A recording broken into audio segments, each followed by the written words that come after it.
So the universal remote that I just bought came in today, and it took me roughly about 15 minutes to program it with my TV. The reason that I wanted to get a new one is because you can see, although it's got these beautiful buttons for platforms I don't really even have, but it lacks simple stuff like input.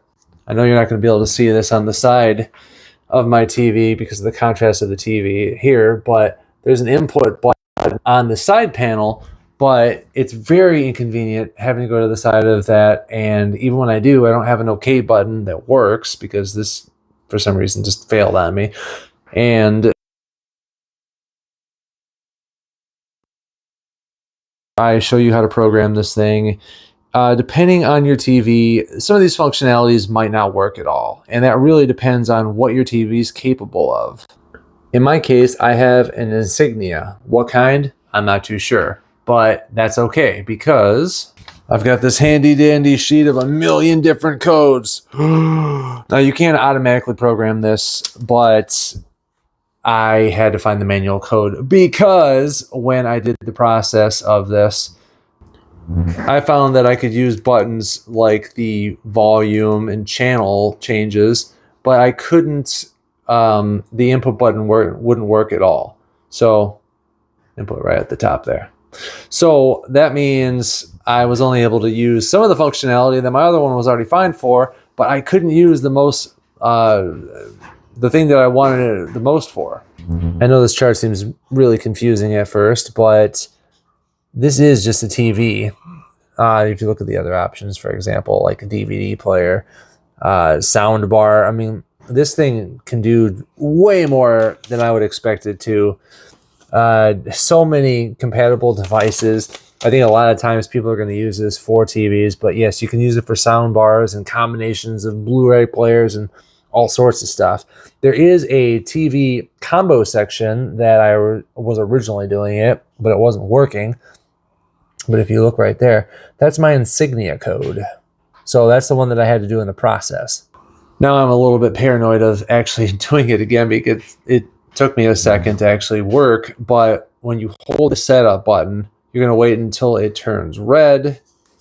And then, depending on the device, you're going to hit that thing that corresponds to. So in this case, I would hit the TV, and you're going to get that confirmation of it going once. Now, whatever I type the code in is going to be what this is going to be programmed for. So in this case, I would do 2891. If it's the right one, you'll be able to do the functionalities that you're hoping to do. But if you're finding that a button doesn't work, that's what all these other ones are for. So I know that's a lot of codes because, man, that's going to take a second if you had to get to the bottom one, and I feel sorry for whoever does. But if I didn't get my input button function, I would have went right to 0371 and then 6381. I think you get the point. You could do it automatically, but I don't personally suggest that one because that's the one that I thought, I don't know, I spent the most of the time doing that. When I was ready to put in the direct code, I had the least amount of problem. But if you want to do the same thing, you hit the setup, you hold it until it turns red, and then you're going to hit the thing you're trying to go to.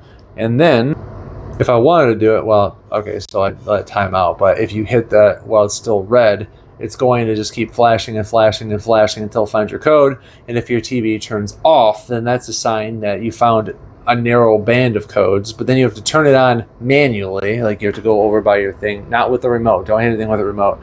You're going to hit it back on. And listen to this, while this is still red, because I couldn't get this thing to do anything because I was taking too much time turning my TV back on. But you're going to want to have this still on. And when it's on, you're going to push the volume button plus wait 3 seconds, plus wait 3 seconds, because essentially what you're going to be doing is you're going to be cycling through a couple codes. Now, when I did this the first time, I found one that worked with the TV, but as I mentioned, my volume would work, my channels would work. I don't know if my OK button worked or not, but the button that I was trying to make work, like the input, didn't work at all. That's why I had to do the direct contact. I'm only using it for my TV. I don't need it for the other things, but just, it can do You can have 3 different codes. So this can be like a master control for 3 different things. You can have it for one TV, one streaming service, and one audio thing like a sound bar. It's incredibly versatile, and even just for the TV use, this is automatically a huge improvement.